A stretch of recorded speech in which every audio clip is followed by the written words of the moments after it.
il tombe à 15$, puis une fois que j'ai refait les stocks, j'achète autant d'autoclippers que possible, ce qui me permet d'augmenter ma production de trombone, et donc de changer mon prix de vente et de maximiser mes revenus à la seconde. Je gère aussi des onglets d'à côté, en jaugeant et en sélectionnant les projets les plus intéressants pour la croissance de mon entreprise, et en débloquant des processeurs ou de la mémoire en fonction des projets dont j'ai le plus besoin. Et après quelques dizaines de minutes à jouer, je me rends compte de la puissance du game design de ce jeu, et de la puissance des jeux incrémentaux de manière générale. On a une page blanche, 15 lignes de texte et 10 boutons, et ça suffit à me rendre accro. Et je vous conseille de tenter le jeu de votre côté, vous risquez vous aussi de vous prendre complètement au jeu de l'optimisation de la production de trombone. Bon, bref, c'est super bien foutu, et ça l'est d'autant plus que le jeu raconte très bien son histoire.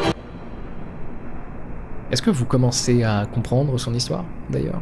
J'arrive pas à savoir si vous avez eu assez d'indices, donc on va accélérer un peu. Je continue à jouer, j'améliore tout petit à petit, et en approchant des 9000 trombones, je vois, en bas à droite, un projet appelé Limerick, ce qui veut dire en anglais « poème humoristique ». Je répète, l'un des projets qui me permet d'améliorer ma production de trombone, c'est un poème.